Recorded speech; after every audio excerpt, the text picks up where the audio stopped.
Em nome do Pai que me criou, do Filho que me resgatou e do Espírito Santo que me santificou. Divina vontade reina na minha vontade. Ó minha mãe, eu te amo e tu me amas. Dá-me um gole da vontade divina para minha alma e me abençoa, Mãe, para que todas as minhas ações sejam feitas diante de vossos olhos maternais. Amém. Fiat. Especial Semana Santa. O Evangelho como me foi revelado, escrito por Maria Valtorta. O sábado antes da entrada em Jerusalém, judeus e peregrinos em Betânia, o Sinédrio decide. 27 de março de 1947.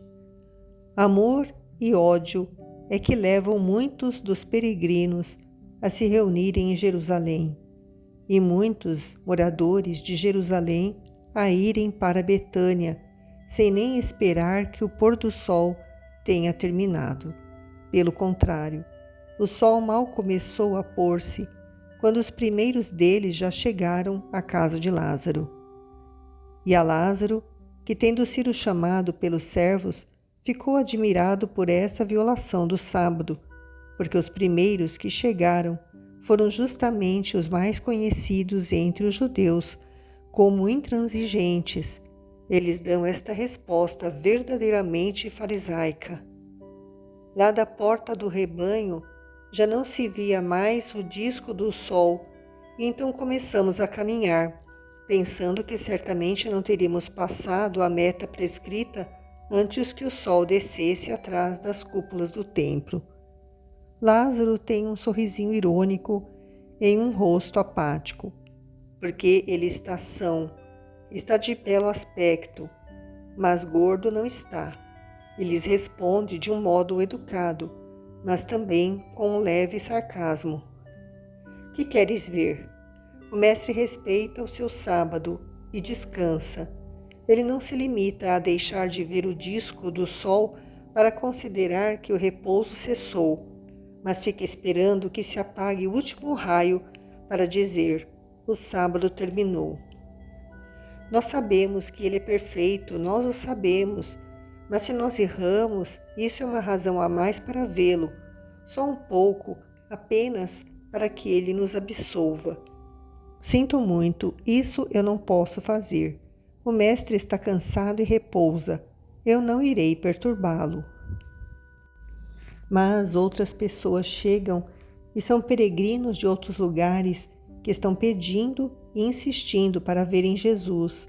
Junto com os hebreus estão misturados os gentios e com estes os prosélitos, e ficam observando, olhando de soslaio para Lázaro, como se ele fosse um ser irreal.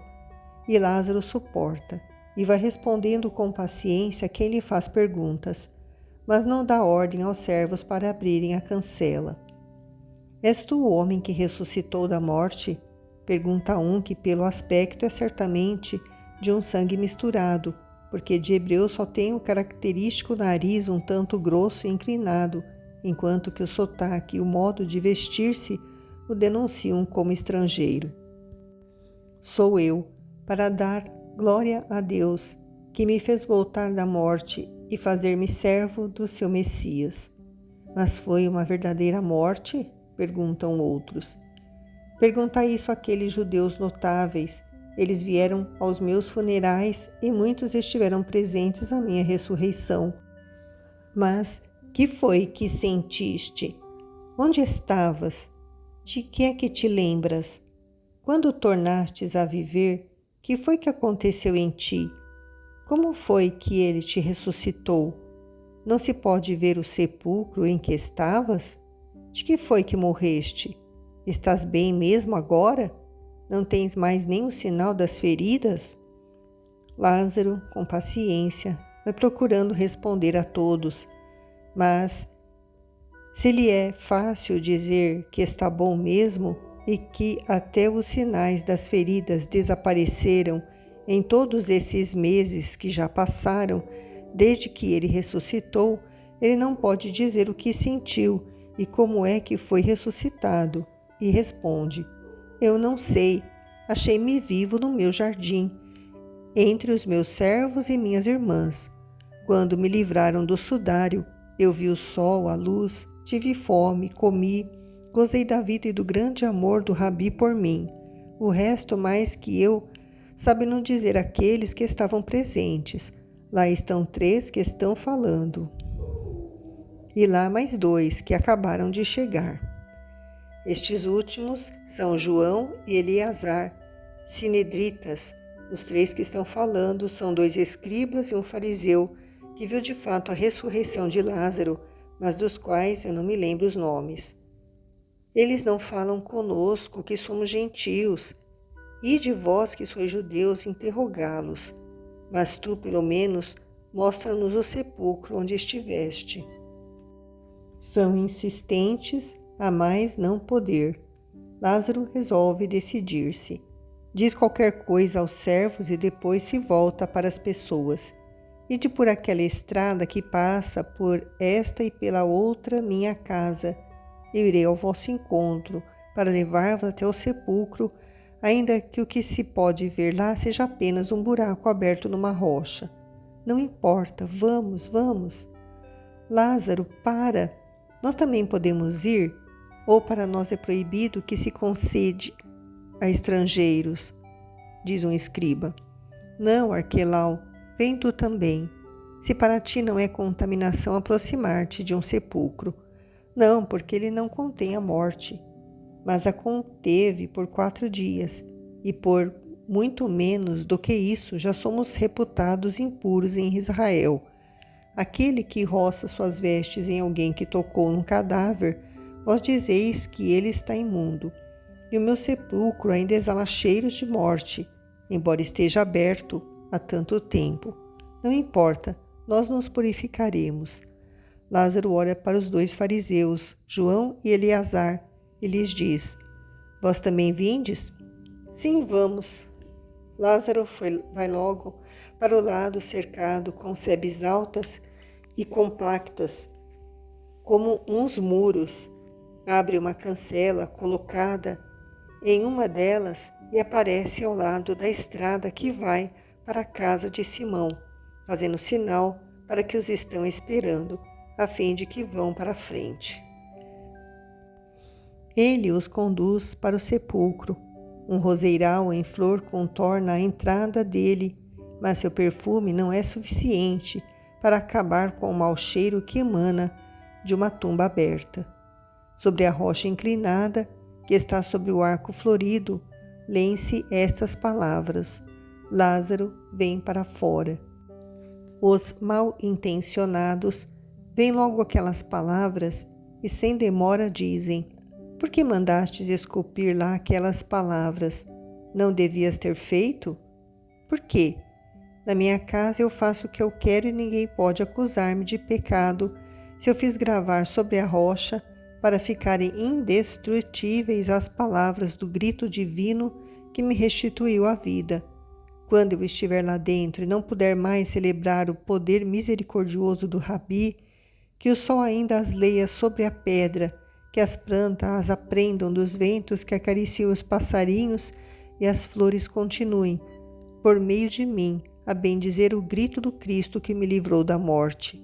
Tu és um pagão, um sacrílego é o que tu és. Tu blasfemas contra o nosso Deus. Tu celebras o sortilégio do filho de Belzebu. Cuidado, Lázaro. Eu vos faço lembrar que eu estou em minha casa e que vós estáis em minha casa, e vieste sem terdes sido convidados e para fins ultrajantes. Vós sois piores do que estes que são pagãos, mas reconhecem que há um Deus no ressuscitador. Anátema, tal mestre, tal discípulo, que horror, vamos para fora desta croaca imunda. Corruptor de Israel, o Sinédrio se lembrará de tuas palavras. E Roma se lembrará dos vossos complôs. Fora, saí. Lázaro, sempre manso, se lembra de que ele é filho de Teófilo e os expulsa como um bando de cães. Só ficaram os peregrinos de diversos lugares e pedem e ficam esperando e implorando para verem o Cristo. Vós o vereis na cidade, agora não, não posso. Ah, então, ele vai à cidade? Vai mesmo?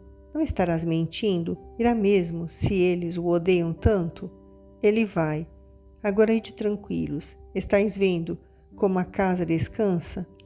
Não se vê nenhuma pessoa, nem se ouve uma voz. Já vistes o que queríeis ver, o ressuscitado e o lugar de sua sepultura.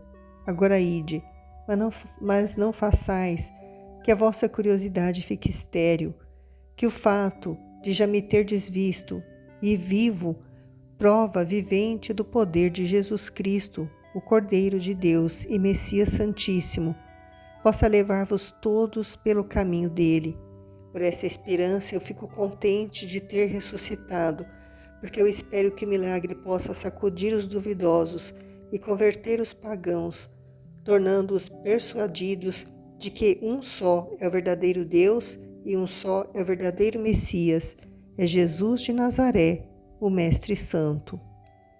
O povo se espalha descontente, mas se um vai-se embora, outros 10 chegam, porque sempre gente nova está chegando. Mas Lázaro consegue, com a ajuda de alguns servos, mandar para fora todos e fechar as cancelas. Ele dá um sinal de que vai retirar-se com esta ordem: vigiai para que não forcem as cancelas nem as transponham.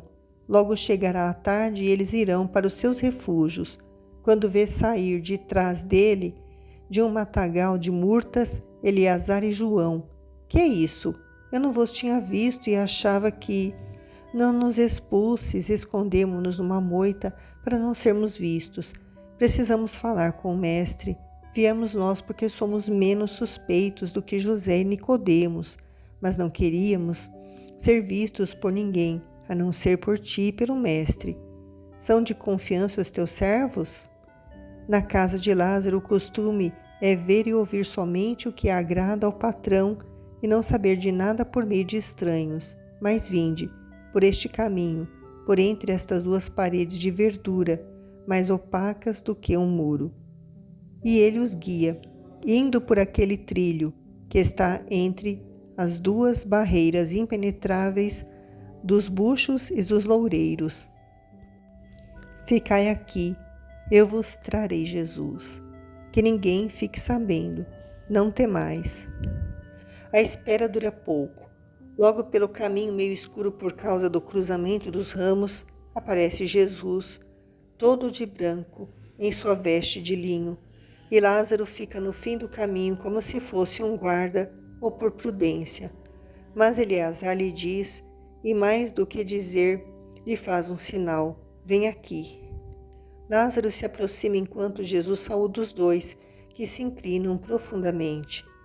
Mestre, e tu, Lázaro, escutai. Mal se espalhou a notícia de que tu viestes e estás aqui. O sinédrio se reuniu na casa de Caifás. Tudo o que lá se está fazendo é um abuso. E ficou decidido. Não te iludas, mestre. Toma cuidado, Lázaro, que não vos engane uma paz fingida, uma aparente sonolência do sinédrio. É um fingimento, mestre. Um fingimento para atrair-te e prender-te, sem que a multidão se agite e se prepare para defender-te. A tua sorte está marcada e o decreto não muda. Que seja amanhã ou daqui a um ano, mas se cumprirá. O sinédrio não se esquece nunca de suas vinganças. Ele espera, sabe esperar a ocasião propícia e depois, e tu, Lázaro, e também, querem dar cabo de ti, prender-te, suprimir-te, porque por tua causa muitos os abandonam para seguir o Mestre. Tu bem que o disseste, com uma palavra justa, és o testemunho do seu poder, e querem destruir tal testemunho. As multidões logo se esquecem, e eles sabem disso. Ao desaparecerem tu e o Rabi, muitos ardores se apagarão. Não, Eleazar, elas lançarão labaredas de Jesus. Ó Mestre, mas que acontecerá se tu fores morto? Que nos valerá que a fé em ti lance labaredas? Se isso acontecer, se tu fores suprimido, eu esperava poder dizer-te apenas uma coisa alegre e fazer-te um convite. A minha esposa em breve dará à luz o filho que a tua justiça fez florescer, trazendo a paz entre dois corações sacudidos por uma tempestade. Nascerá em Pentecostes. Eu quereria dizer-te que vieste abençoá-lo. Se tu entrares na minha casa, toda desventura estará para sempre longe dela, diz o fariseu João. Eu te dou, desde já, a minha bênção. Ah, tu não queres ir à minha casa, não crês que eu te seja fiel, mas eu o sou, mestre, Deus o está vendo. Eu o sei, é que por Pentecostes eu não estarei mais no meio de vós, mas o menino nascerá na casa de campo. Eu sei, mas não estarei aqui. Assim mesmo, tu, tua esposa, o nascituro e os outros filhos que já tens, todos têm a minha bênção. Obrigado por terdes vindo. Agora ide, conduze-os pelo caminho que vai para lá da casa de Simão. Que não sejam vistos. Eu volto para casa. A paz esteja convosco.